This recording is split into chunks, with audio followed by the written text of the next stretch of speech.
Doncs us dono la benvinguda a aquesta formació de dominar l'ortografia, el mètode Gavarró. Realment aquest mètode, no sé si es diu Gavarró o no, però molta gent li diu així que ens hem apropiat del nom. Avui m'agradaria fer una presentació relativament curta en la qual poguéssiu veure la importància d'ensenyar el procés mental ortogràfic, perquè això és el que farà reduir les faltes ortogràfiques entre un 50 i un 80%.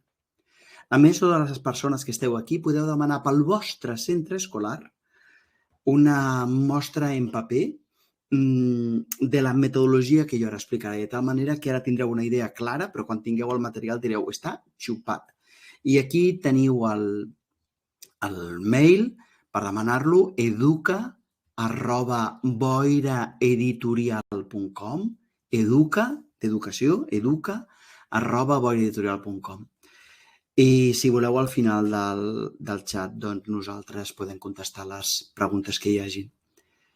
Mireu, existeixen, jo crec, 3 grans problemes principals. Moltíssimes hores dedicades a l'ortografia perquè al final, a quart d'ESO, o quan les persones siguin adultes, continuïn escrivint malament. És a dir, moltes hores per poc resultat. Perquè, número 2, l'alumnat que no millora a quart de primària, a cinquè tampoc millora, a sisè tampoc millora, a primer de secundària tampoc. D'aquesta manera es genera un bucle de tota una sèrie d'alumnat que no millora i uns altres que sí que van millorant. Però els que milloren, milloren, i els que no, no. A pesar de totes les activitats que fem. No sé si això us enganxa amb la vostra experiència, però sí que enganxa amb la meva i, òbviament, ens porta al tercer problema principal. Hi ha molts alumnes que l'ortografia els importa un rave, els hi falta una absoluta motivació. Jo crec que hi ha una relació entre el fet de que, com que sé que no milloro, no cal que em motivis, i és que porto molts anys fent quadernets d'ortografia i no avanço. Si mantinc la motivació després de tants anys de quadernets d'ortografia i no milloro, és que soc heroica, soc heroic. I és que jo crec que nosaltres com a docents tenim un gran problema. Fem activitats. Activitats de l'estil dictats, normes, pràctiques amb les normes. Copiar una paraula que s'ha escrit malament 8, 10, 15 vegades. Jocs de paraules, famílies de paraules, quaderns d'ortografia. Però aquí hi ha un error immens. No ensenyem allò que hem d'ensenyar. No ensenyem el procés mental que porta al domini de l'ortografia. A mi a la facultat no m'ho van ensenyar. És a dir, em van dir, mira, hi ha uns dictats molt xulos que es podeu fer per parelles i després hi ha una activitat preciosa. No. Activities, no. Activitats, no. El que necessito és que el meu alumnat tingui el procés mental que porta al domini de l'ortografia. I quin és aquest procés mental que porta al domini de l'ortografia? Investiguem-lo en 30 segons. Quants de vosaltres sou capaços de posar al xat la paraula avió, sabent que la podeu posar en mayúscules, en minúscules, verdana, això no té cap mena d'importància. Però us demano que escriviu la paraula avió si us atreviu. Però atenció, si t'equivoques, em xivaré el Departament d'Educació i et traurà el títol de mestre. Ara bé, si l'encertes, també escriuré al Departament d'Educació perquè et tripliqui el sou durant els propers 5 anys. Quants us jugueu el títol de mestre a la paraula avió, i no penso fer trampa, avió d'aparell que vola. Quants sou capaços d'escriure la paraula avió sense cap mena de dubte? Efectivament, comencen a sortir i us heu jugat el sou. Bueno, el sou a la feina. Heu fet alguna cosa a la vostra ment. Heu fet un procés mental. Aquest és el procés mental que jo vull que nosaltres observem. Perquè abans d'escriure la paraula avió heu fet una cosa mentalment. És això el que hem d'ensenyar al nostre alumnat. Anem a fer un segon i un tercer exercici, molt simple. Ara us jugueu el títol de mestre. Però si encertes la paraula bomba, com s'escriu? com s'escriu la paraula bomba? Si l'encertes, ja la podeu escriure al xat. No només durant 5 anys us triplicaran el sou, sinó durant 8. Us imagineu? Uau, això és xulo, Bomba. Estàs segura? Estàs segur que la saps escriure? T'atreveixes? Els que s'atreveixen la poden posar tranquil·lament. Bomba, bomba. Estàs segura de com s'escriu? Doncs si t'atreveixes, l'escrius. D'acord? Endavant. I efectivament, ja comença aquí al xat a haver una pluja infinita de persones que posen bomba, bomba, bomba, bomba. Anem a l'última. I aquest. I això no és xampany, és cava. Com s'escriu el cava? Esteu segurs? Esteu segurs? Quina és la... Esteu segurs de com s'escriu la paraula cava? Us jugueu el títol de mestre. Acaba? Acaba? Us el jugueu? Una copa de cava. Si l'encertes, jo escriuré al Departament d'Educació, on no em faran cap cas, i us diré que en els propers 20 anys us paguin el triple. Però si falleu amb la paraula cava, us treuen el títol. I efectivament, la paraula cava s'escriu tal com l'esteu dient. S'escriu C-A-V-I-A. Efectivament, s'escriu així. No. L'important no és que sapigueu escriure avió, ni cava, ni bomba, ni res. Aquí l'important és descobrir quin és el procés mental ortogràfic que heu fet. Nosaltres som profes i tenim una bona ortografia relativa. Jo tinc una bona ortografia relativa. Què vol dir? Que jo sé quan la paraula me la sé i quan no me la sé. Si me la sé l'escric, si no, poso un sinònim. Tant de bo, o miro el diccionari o pregunto el que sigui, tant de bo el nostre alumnat tingués aquest procés ortogràfic. Aquest procés ortogràfic que teniu vosaltres.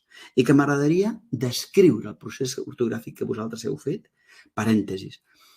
Aquest procés ortogràfic és pràcticament idèntic a tots els idiomes. Per això el quadern que us enviarem, us l'enviarem en català, a no sé que el demaneu en anglès o el demaneu en francès, perquè estigueu a l'escola francesa o estigueu en una escola anglesa i aquesta sigui la llengua vehicular de l'escola, doncs aquest procés mental s'aplica absolutament a tots els idiomes. Quin és el procés mental ortogràfic? Molt simple. Veiem les lletres mentalment a la nostra ment. Quan jo us dic a vosaltres escriviu cava, tu, sense adonar-te'n, inconscientment, amb una mena de pantalla màgica, veus les lletres de les paraules. 2. Tens la seguretat perquè estàs veient la paraula i és aquesta. I 3. L'escrius. Ara, si tinguessis dubtes, llavors no l'escriuries. Llavors el que buscaries seria un recurs.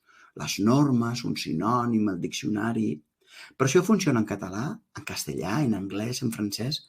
Per exemple, si parleu anglès, com s'escriu la paraula book? La paraula book, la paraula llibre, com s'escriu? Com s'escriu?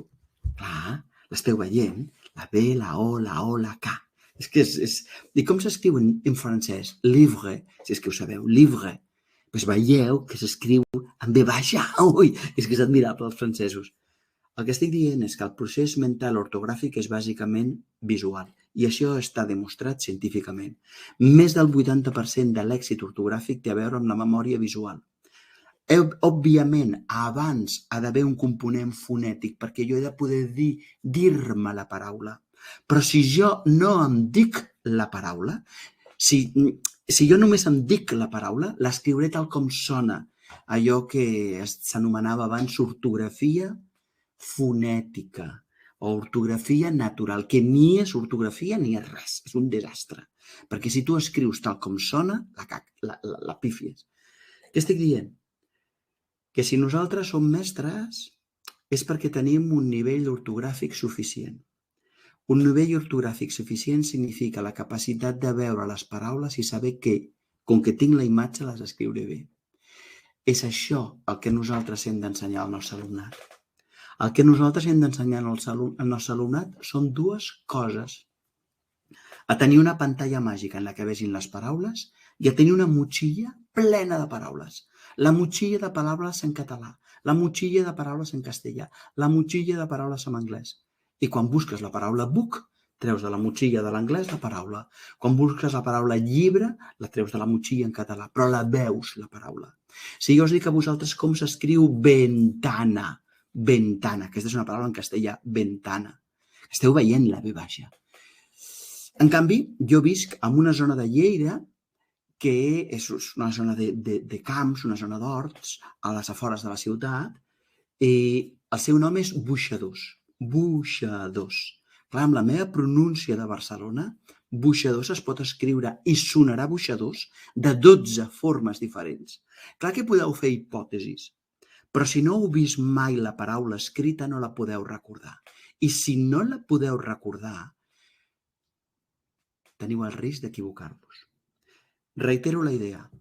El que nosaltres hem d'ensenyar és a que el nostre alumnat tingui una motxilla, perquè totes les paraules que li vagin entrant per la vista vagin a la motxilla, guardades com a imatge, clavades, i quan les necessiti que les pugui veure. Si jo veig les paraules, no tinc cap dubte de com s'escriu, i això resol el 80% dels problemes ortogràfics. Hi ha algunes coses que no es resolen així, perquè depèn de la posició o de la funció sintàctica que faci la paraula, doncs s'escriurà d'una forma o d'una altra. Però el gran gruix de les paraules, tot allò que es necessita saber com a mínima primària i possiblement també al primer cicle d'educació secundària, es pot treballar a partir d'un procés mental visual. I és això el que hem de fer amb l'alumnat. Però no, l'alumnat fa gestos diferents.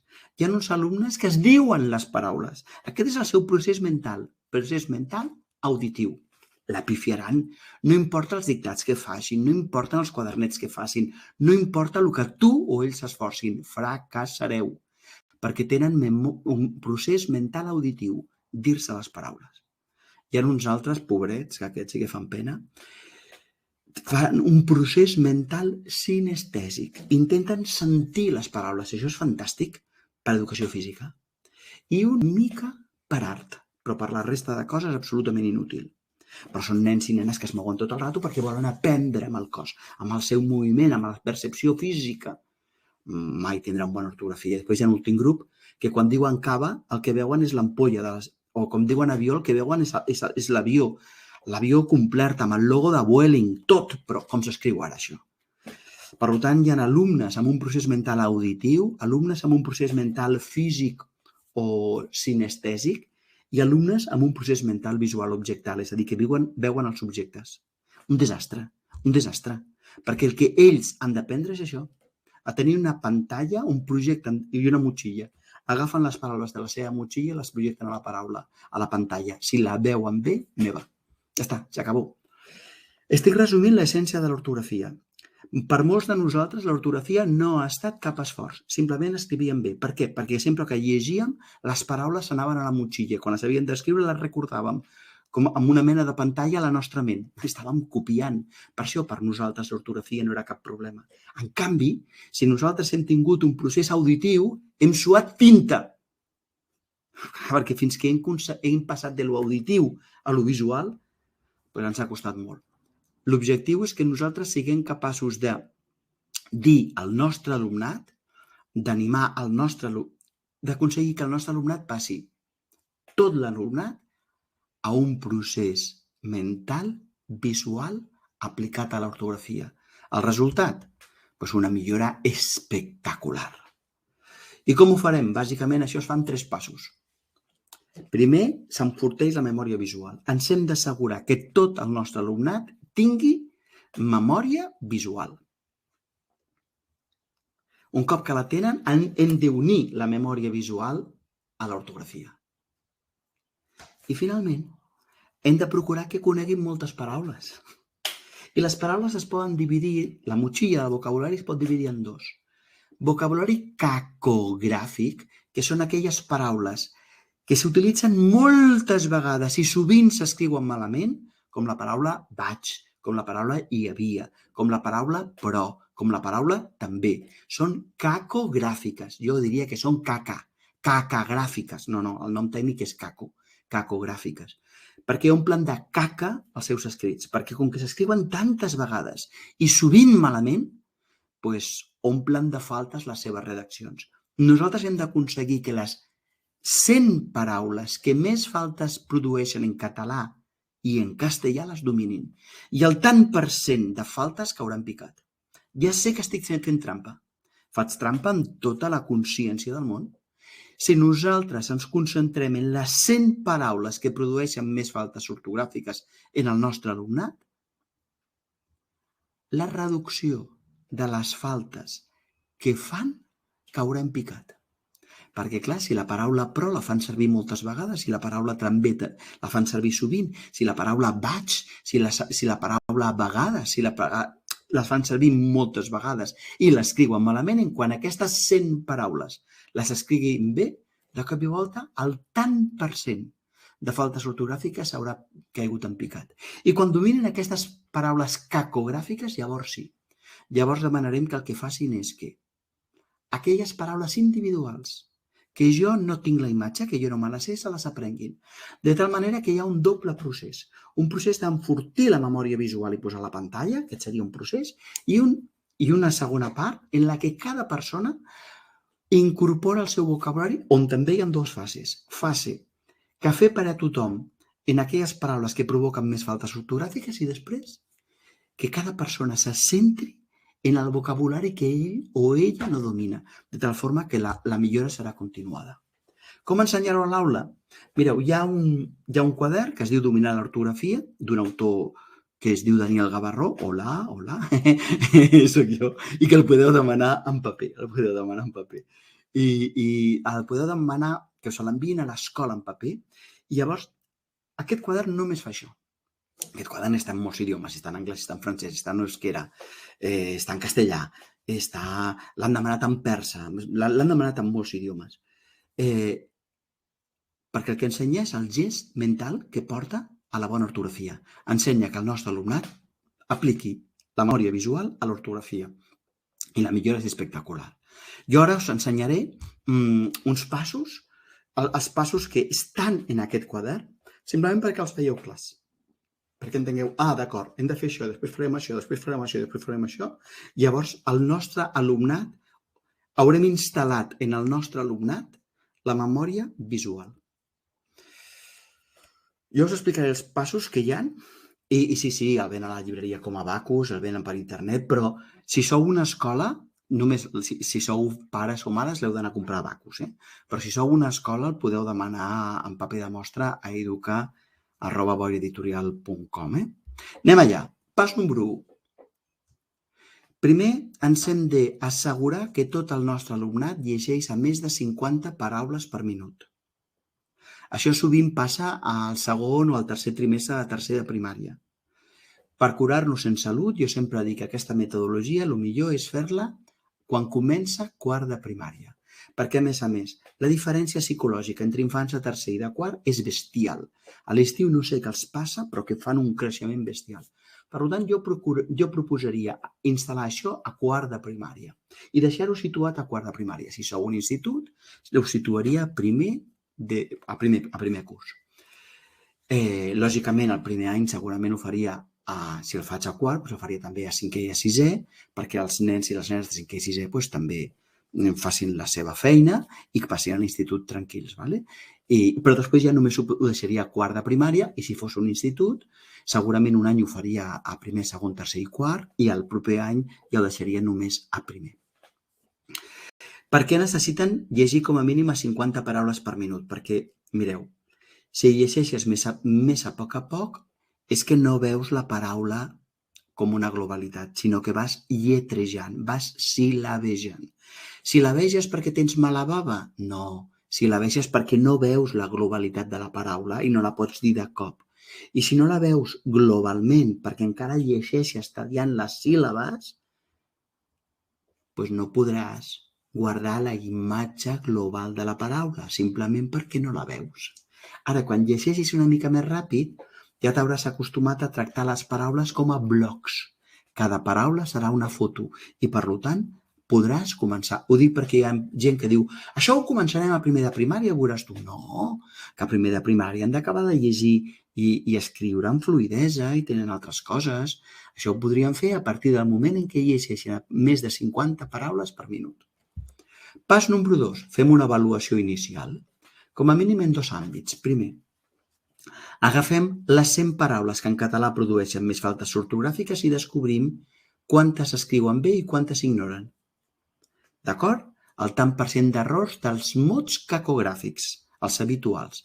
I després el tant per cent d'errors en escriptura lliure. És a dir, un alumne quan fa una redacció, quin tant per cent d'errors té? I aquestes són les dues coses que hem d'avaluar, de les 100 paraules més habituals i, òbviament, i llavors després, quan escriuen lliurement, jo què sé, mira, ahir vau fer un exercici a història, que sí? Doneu-me la llibreta, que la corregiré, però tu ets de llengua. No importa, perquè l'ortografia la podem mesurar en qualsevol àrea. Aviam, no suspendràs història per l'ortografia, però jo puc avaluar la història per saber si tu tens bona ortografia, o puc avaluar matemàtiques, o projecte, o socials. Per tant, hi ha aquestes dues coses fonamentals, aquesta doble avaluació. No us preocupeu que al quadernet que el podeu demanar doncs hi ha les 112 paraules que en català generen més errors i està perfectament explicat. Tercer pas. Això al quadernet està perfectament explicat. Hi ha un tercer pas, hi ha un full on amb els alumnes els expliquem el secret de l'ortografia, que són dues coses, una motxilla i una pantalla. Omplir la motxilla de paraules i veure-les a la pantalla, de tal manera que escriure bé és tan fàcil com copiar. Però, clar, també els direm que ho hem de fer d'alguna forma. Que els direm, mireu, per poder veure les paraules haureu de tenir bona memòria visual. Per tant, primer enfortirem la memòria visual. Quan la tingueu forta, la unirem a l'ortografia. I quan la memòria visual forta estigui unida a l'ortografia, ens dedicarem a omplir la motxilla. Primer amb les 100 paraules, el vocabulari cacogràfic. Primer amb les 100 paraules que produeixen més faltes ortogràfiques. Això és el primer. I després cadascú anirà amb el seu propi vocabulari. D'acord? Pas següent. Doncs, lògicament, ara que t'ho he explicat, el que hem de fer és enfortir la memòria visual. Ja veureu que el quadern us proposa un joc que s'ha de fer per parelles, que hi ha una persona es posa en una parella, li fa 5 preguntes i després canvi. La seva parella me les fa a mi, jo li faig amb ella, ens ho anem fent mútuament. Jo a tu a mi, durant 10 minuts. És un joc de memòria, d'intentar recordar unes figures geomètriques de colors a la meva ment. Primer intento recordar una, després 2, després 3, després 4, després 5, després 6, després 7. Quan tota la classe hagi arribat a 4, ja podem passar amb el pas següent. Que hi ha infants que estan en 12 figures. Moltes felicitats, que això no et farà mal. Però nosaltres hem esperat els que els hi costava més, perquè els que més els costa, més necessiten el nostre suport. Pas següent. Quan ja tenen la memòria visual ben forta, la uneixen a l'ortografia. Com ho fem? Veureu que amb aquest material que vosaltres podeu demanar i que us l'enviaran en paper a l'escola, hi ha una sèrie de paraules que es poden retallar. Hi ha paraules de 2 lletres, de 3 lletres, de 4 lletres, de 5 lletres, de 6 lletres, i són lletres de colors. Doncs hi ha un joc per parelles perquè mirant una paraula d'aquestes, primer es comença per les curtes, puguin, veient-la a la seva ment, és a dir, tenen els ulls tancats però l'estan veient a la seva ment perquè primer l'han mirada, primer la miren, tanquen els ulls i diuen, ja tinc la foto a la pantalla. Llavors, contesten 5 preguntes de la seva parella i després canvi, i després canvi, i després canvi, i després canvi. Comencen per paraules de 2 lletres. Quan les de 2 són molt fàcils, passen a 3.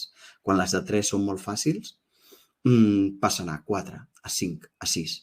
Quan nosaltres veiem que tota la classe veu un mínim de 3 o 4 lletres com a mínim, 3 seria el mínim, diem, carinyos, ja podem passar al pas següent. I ja veieu aquí, com pregunta una persona, diu, aquestes paraules estan fetes en mayúscula? Sí, estan fetes en mayúscula perquè es vegi ben clarament la lletra i les lletres són de colors diferents.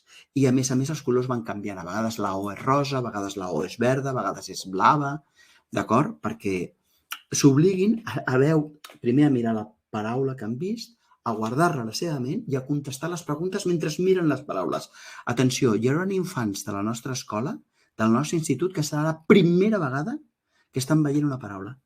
A nosaltres ens sembla normal, perquè ho hem fet així. I per això tenim bona ortografia.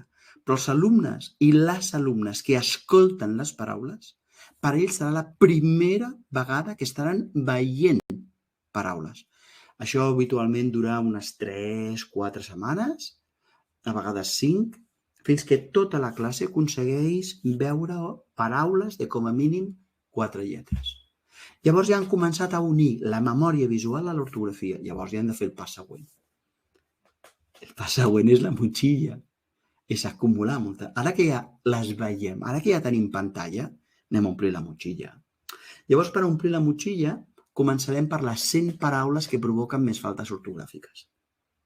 Els demanarem que les estudiïn amb unes tècniques d'estudi especials, visuals, perquè no se les estudiïn auditivament, que tirarien enrere. I també podem fer, si volem, uns jocs a la classe per memoritzar-les. Hi ha un programa informàtic que ajuda a treballar aquestes 100 paraules. Hi ha un sistema de sobres que ajuda a treballar-les. Tot això perfectament explicat al quadern. Què estem fent? Motxilla. Per exemple, si els expliquen unes tècniques d'estudi, diu, mira, prova amb aquestes paraules, perquè totes aquestes tècniques són visuals. No t'inventis tècniques d'estudi, que la que et despistis farà servir una tècnica auditiva i tot el que hem avançat ho endarrerirem. I cada alumne, doncs, de les 13 tècniques que hi ha al quadernet, n'agafa una o dues que li serveix. Diu, aquesta m'agrada molt, aquesta per mi és molt fàcil. Doncs fes-la servir, perquè si està al quadernet és una tècnica visual.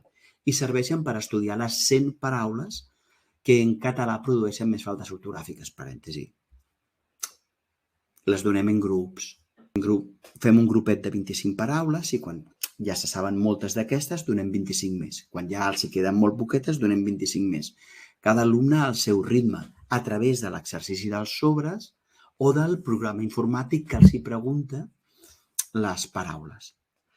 A vegades jo vaig treballar uns anys en una escola d'alta complexitat, a l'últim carrer de Barcelona, al primer carrer de la Mina, i allà era adequat, en lloc de donar 25 paraules, donava 12 paraules, perquè preferia que tinguessin èxit de seguida, perquè l'èxit motiva, d'acord? Però aquí no importa, o fas blocs de 25, o fas blocs de 12, o fas blocs de 15 o de 20, en funció de si els teus alumnes necessiten tenir èxit de seguida o poden esperar 3 dies, i llavors ja s'estudien les 100 paraules per blocs i a mesura que les sap, les següents, a mesura que les sap, les següents, fins que dominen les 100 paraules en català que provoquen més faltes ortogràfiques. Veureu que al quadern també hi ha una sèrie de jocs, de treballs visuals per treballar la memòria visual aplicada a l'ortografia. Jocs en petit grup i jocs també tenim per tota la classe junta. I veureu que hi ha un programa informàtic que es diu EduDigital, edudigital.net, que és complementari, perquè hi ha gent que diu jo l'únic que faig servir és EduDigital. Bueno, doncs mira, com diuen en castellà, menos da una piedra, no? Però l'EduDigital només pregunta les paraules. Abans hem de fer aquesta feina prèvia d'incrementar la memòria visual, vincular-la a l'ortografia. Per tant, EduDigital, aquest programa informàtic, és complementari, però no és la totalitat. Mira, aquí veieu aquests rectangles blaus que veieu aquí són rectangles que surten al quadernet en paper perquè cada vegada que hi ha alguna cosa que jo vull que s'expliqui molt bé, s'explica de dues maneres.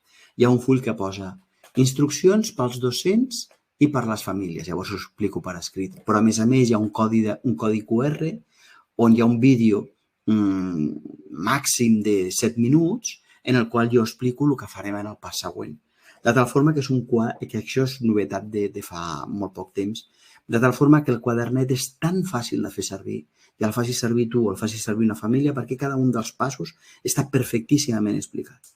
Bé, estàvem parlant de la motxilla de paraules, no? Doncs també veureu que hi ha un joc que es fa amb sobres i que serveix per fer-lo servir cada dia 10 minuts per incrementar el nostre vocabulari, per recordar les 100 paraules que en català produeixen més faltes ortogràfiques. Això ho vaig fer així perquè a Amèrica Llatina moltes escoles em demanaven si podíem fer un sistema que no inclogués internet.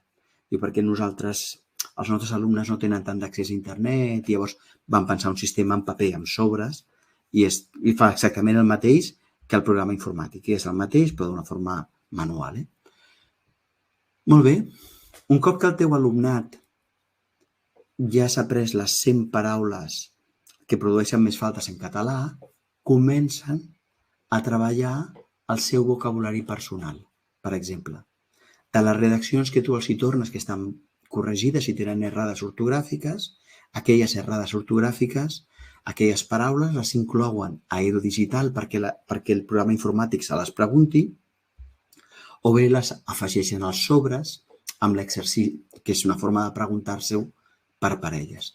De tal manera que quan tu ja has après les 100 paraules cacogràfiques, amb els jocs, amb el programa Edu Digital, amb l'exercici dels sobres que està explicat al quadernet que us enviaran, s'enviaran si el demaneu, no us sentiu obligats, us l'envien gratis, però només si voleu.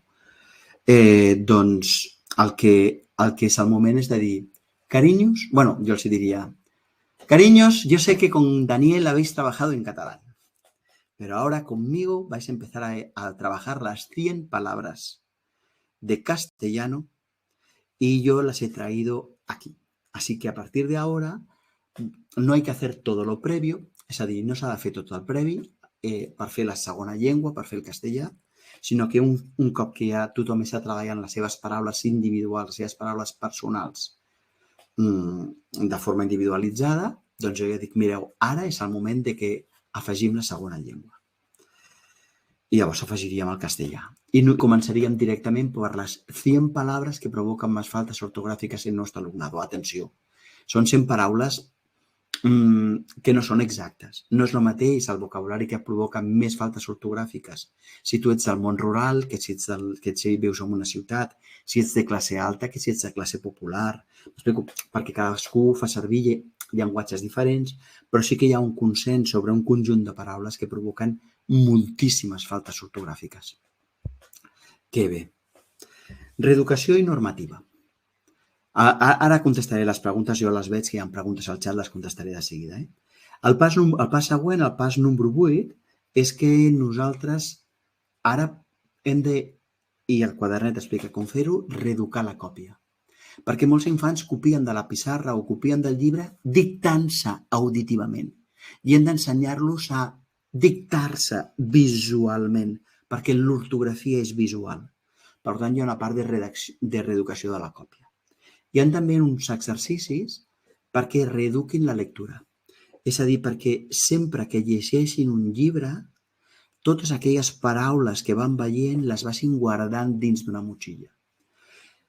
La lectura millora l'ortografia? Sí, però només si les paraules que jo guardo les guardo visualment en lloc d'auditivament.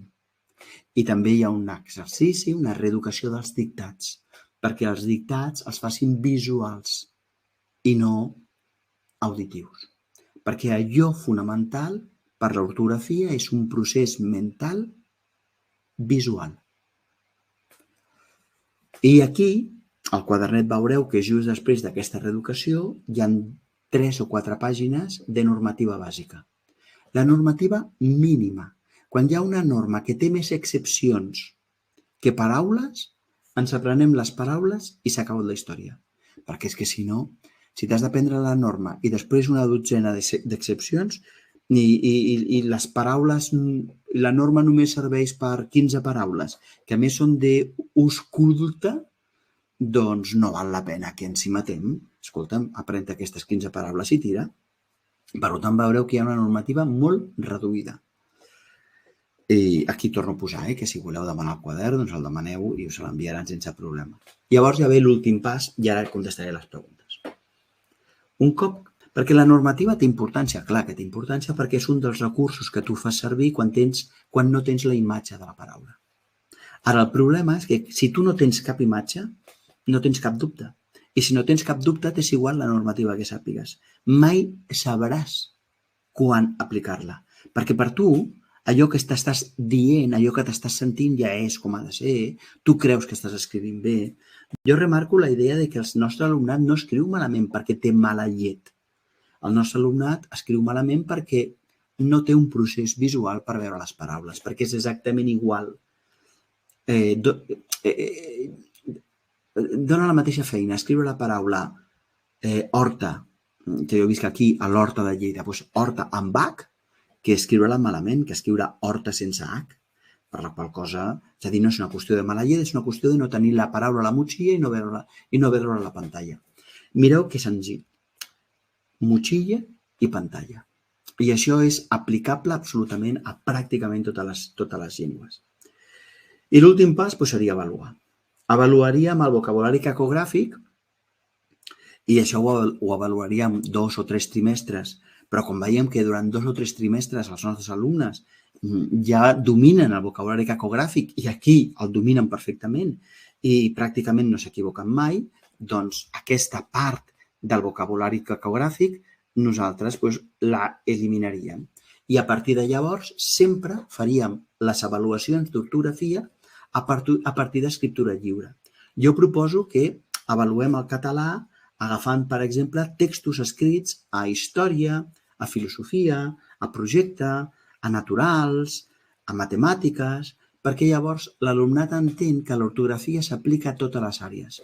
Tu no suspens el projecte perquè tinguis mala ortografia, però tal com escriguis el projecte, pot ser que si t'agafo la llibreta per corregir-la i posar-te la nota d'ortografia, pot ser que el projecte marqui la teva nota de llengua o ortografia. Parèntesi. Jo crec que és molt important que nosaltres diguem al nostre alumnat que a partir d'ara no farem examen d'ortografia, que el que agafarem serà una llibreta qualsevol i sobre aquella de qualsevol assignatura i sobre aquella llibreta nosaltres posarem la nota. Perquè llavors això els fa entendre que l'ortografia es fa servir sempre i no només a l'estona dels dictats. I us imagineu que el vostre alumnat tingués la intencionalitat d'escriure bé sempre? La millora seria molt més ràpida que quan tenen només la intenció d'escriure bé, només quan en dictes, només quan és l'examen. I aquest seria el 9è pas, no? I què mantindríem després? El que vulgueu. Per exemple, jo poso uns exemples, que a mi m'entusiasmen. A vegades pots agafar un llibre de lectura de capítols curtets i cada setmana llegir en veu alta un capítol a la classe, subratllar les paraules que no s'entenen per vocabulari, però subratllar també les paraules que són complexes d'ortografia, aquesta que porta V baixa, aquesta que porta una H, aquesta que porta una dièresi, de tal manera que fem servir la lectura d'aquell llibre perquè l'alumnat vagi integrant el vocabulari d'aquell llibre. Vosaltres sabeu el que significa que a partir d'un llibre, d'una lectura, nosaltres anem integrant i anem incrementant la nostra motxilla? Us podeu imaginar el benefici que pot significar al final d'un trimestre haver fet una lectura d'un llibre, gaudint-lo en veu alta a la classe, sabent que estàvem fent ortografia i que totes les paraules que estan en aquell llibre les hem treballades ortogràficament, per exemple, amb algun dels jocs que s'indiquen, jocs col·lectius que s'indiquen al quadernet d'ortografia, seria convertir l'ortografia en una cosa útil. Entendre que quan jo llegeixo he de guardar les paraules a la meva motxilla. Una altra opció és dir, doncs no, aquest trimestre farem un taller d'escriptura i farem una novel·la o farem un guió de cinema o farem el que sigui. I a mesura que anem escrivint, tot allò del taller d'escriptura, aquelles faltes que tu tens malament, les situes al programa informàtic Edu Digital o al programa de sobres que està explicat al quadernet que us enviaran perquè cadascú pugui treballar individualment les faltes que fa. Per tant, no només fem un taller d'escriptura. A través de l'escriptura treballem l'ortografia, que és el que diuen totes les persones que són pedagogues. Integreu l'ortografia a coses significatives. O una altra cosa bonica, doncs mira, podríem fer un taller de teatre. Us imagineu el que significa recordar 10 pàgines de text, representar-les, treballar-les per fer-les en teatre i recordar com s'escriuen? Podeu després anar a representar l'obra de teatre en un curs inferior i ja haureu donat una significació a aquell estudi del teatre. Però aquí, a nivell ortogràfic, haurem fet servir el teatre per memoritzar, no només auditivament, sinó visualment, l'escriptura de les paraules. Si s'han pres una obra de teatre de 10 pàgines, de 15 pàgines, totes aquelles paraules estan a la seva ment. I això significa que el seu cervell es comença a acostumar a que totes les paraules es guarden visualment. I si teniu quadernets d'ortografia, doncs feu-los servir, home, que mal no els hi faran. Són un rotllo, són avorrits, des del meu punt de vista no són motivadors i a més estan pensades des d'una lògica absolutament absurda, que és ara farem paraules de J, ara farem paraules de G, ara farem paraules de H, ara farem paraules de V baixa, perdona. El que hauríem de començar a treballar són les paraules que més sovint es fan servir perquè les dominin i després anar ampliant en funció dels seus errors, no d'errors teòrics. Però jo ja entenc que les editorials necessiten moltes vegades vendre molts quadernets i per tant fan 3 quadernets per cada curs i durant 10 cursos que tinguis 30 quadernets. Bé, si t'agrada, fes-los. Jo no soc gaire partidari. Dubtes? Quan ho faríem? Jo crec que a partir de primària en endavant. I després ho deixaríem només a quart de primària i a primer de secundària. Un cop que ja ho hem fet, què mantenim? O el sistema de sobres per incorporar el vocabulari individual o bé Edu Digital, el programa informàtic, per incorporar l'estudi, és a dir, necessiten un sistema perquè quan tinguin una errada ortogràfica la puguin incorporar. Què s'ha de fer a educació infantil? Perdó, a cicle inicial? Comprensió i velocitat lectora, que aprenguin a llegir i a escriure i que gaudeixin de l'escriptura. I com a molt poden aprendre 10, 15 mots. Aquests 15 mots. El jo, el vaig, avui, també i però. Saps què vull dir? 10, ja estan els nostres. Ja els tenim apuntats al costat de la pissarra i els mirem i els podem resseguir si els feu en plastilina o els feu en fibra de vidre, però no us feu il·lusions. Mentre els alumnes de cicle inicial no puguin llegir d'una forma ràpida, cosa que els hi passa a molt poquets, doncs no podran veure les paraules com a globalitat i per tant no podran millorar. No? Què fer a educació infantil? Res. No academitzeu l'educació infantil. Ensenyeu a llegir i a escriure i com a molt digueu als vostres alumnes. Mira, tu ho has escrit molt bé per estar P4, però els adults ho escriuríem així, veus? T'has saltat 2 lletres, et falten els accents, això va separat, però per tenir 5 anys vas estupendo. Ho dic perquè si només els diem que van estupendo, molts nens i moltes nenes arriben a primària i diuen i creuen que escriuen bé. Llavors són aquells nens que els dius, mira, perdona, saps què passa? Que Pérez, el teu cognom porta accent. Llavors et mira i et diu, ai, no ho has entès, és que jo ho escric així. Jo soc el diccionari. Per tant, a educació infantil el que val la pena és que tinguin clar que ells escriuen així perquè tenen 5 anys, però que els adults ho escrivim diferent. Per tant, hi ha una ortografia, hi ha una normativa que després, quan siguin grans, dominaran. De moment, fixa-t'hi, esforça-t'hi, però jo crec que l'ortografia no és feina vostra, absolutament, d'educació infantil. Això funciona amb necessitats educatives especials? Sí. Jo he estat mestre durant 5 anys d'educació especial i tots aquells alumnes que eren capaços de llegir i escriure amb una certa normalitat podien millorar extraordinàriament l'ortografia. Tenien un vocabulari molt pobre, estructures sintàctiques molt simples, però escrivien sense faltes. Ara bé, funcionen persones amb dislèxia? No. La resposta és no. Contestant a una persona que al xat diu ha arribat tard, estarà disponible la xerrada d'internet des del començament? Sí, per suposat. I a més estarà, mira, si aneu a Daniel Gavarró a YouTube, el penjaré allà, però a més jo crec que si esteu inscrits aquí us enviarem un correu electrònic amb el link, o sigui que no us heu de preocupar. Ara contestaré que veig que hi ha més preguntes, Això ho podeu fer en material propi o editat. Jo a vegades tenia uns cartrons, els anava fent, tenia tota una sèrie de material a classe i els anava fent, però ara teniu aquest quadern que es diu Dominar l'ortografia i per tant el podeu fer servir perquè ja està editat. L'únic que us demano és que per favor no fotocopieu el carnet, no fotocopieu el quadern, perquè això posa en perill els llocs de feina. La pandèmia ha estat molt dura, tan dura que a l'editorial abans eren 6 persones i ara queden 2. I, doncs això, que a vegades nosaltres no ens n'adonem quan fotocopiem un carnet, un material que estem posant en perill als llocs de feina, no? I estem donant un model al nostre alumnat que no és l'adequat. Ara bé, si sou d'una escola que el vostre alumnat no pot tenir material, no té llibres, escriviu a l'editorial perquè demaneu-los, que us els posaran a preu de cost, us enviaran PDFs perquè els pugueu projectar, o perquè els podeu fotocopiar, encara que si les fotocopies amb permís de l'editorial t'acaba sortint més car que si els compres a preu de cost. No? Jo ara contestaré les preguntes que hi ha aquí. A nivell personal, podem comprar aquest material en una llibreria? Sí, per suposat. I també el podeu comprar directament a l'editorial, a boiraeditorial.com, perquè les despeses d'enviament són gratuïtes.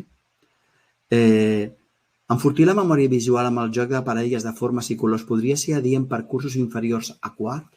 Sí, ho podríeu fer, però no ho feu per posar-los en funció de l'ortografia. Feu-los perquè és important que tinguin bona ortografia, bona memòria visual. Però cada curs té les seves necessitats. Així que feu l'increment de la memòria visual per les necessitats del curs en concret, no per les necessitats d'un curs futur, si és possible. Una persona diu, és convenient fer algunes tasques de preparació per treballar la memòria visual al cicle inicial? Mira, just ho acabo de dir, ara no. Una persona diu, és a dir, si comencem a treballar la memòria visual infantil, a primer, segon i tercer, podríem començar amb el punt 3, és a dir, a omplir la motxilla, només en el cas de que llegeixin a més de 50 paraules per minut. Que normalment, clar, si ho fas en tota la classe i tens 10 que no et llegeixen a 50 paraules per minut, espera't. Perquè després ho hauràs de tornar a repetir o frustraràs aquests 10. I tu vols tenir 10 alumnes frustrats? Jo no els vull tenir. A més, no em ve d'un any. A infantil es podria fer amb la forma de bits? Sí, però recordeu, a infantil feu la feina d'infantil, a cicle inicial feu la feina de cicle inicial. Que els del mitjà, superior i educació secundària obligatòria ja faran la seva. Cadascú fa la seva. I veig que hi ha unes quantes preguntes més. Sí, una persona diu que si puc tornar a dir la pàgina web, jo ho posaré aquí, boiraeditorial.com, i posaré també educa@boiraeditorial.com, on simplement escriviu i dieu, mira, soc de l'escola tal i m'agradaria demanar-vos el material, si me'l podeu enviar, així serà el més fàcil, no? Si tenim alumnes amb dislèxia, les fases inicials els hi va bé? Sí. Mira, la meva experiència com a mestre d'educació especial amb alumnat amb dislèxia és que molts alumnes milloraven, però quedaven a anys llum de la mitjana de la classe. Per tant, en un cert moment vaig decidir que no diria que servia per la dislèxia, perquè no arriben al nivell corresponent, no? I, Anabel, m'agradaria poder-te contestar, perquè si no funciona amb alumnat amb dislèxia, què podem fer? Doncs no ho sé. M'agradaria tenir una resposta, però no ho sé. I aquí, a boiraeditorial.com, veureu que hi ha més materials que es basen en processos mentals. Hi ha un material de problemes matemàtics que ensenya el procés mental per resoldre'ls. I un altre, el sistema per aprendre les taules de multiplicar utilitzant de memòria gràcies a la propietat commutativa amb la meitat de temps i amb la meitat d'esforç. De fet, el Javier López Apesteguía, que és un mestre de Pamplona, que fa 30 anys que està en una escola concertada i que ell ha pensat un mètode per ensenyar el sistema, com dir-ho, el procés mental dels problemes matemàtics. El proper dimarts 29 de març, a les 18 hores, ell farà una sessió també de 45 minuts per explicar si aquest és el procés mental de l'ortografia i explicarà el procés mental dels problemes matemàtics, perquè jo crec que això ens serà superútil, no?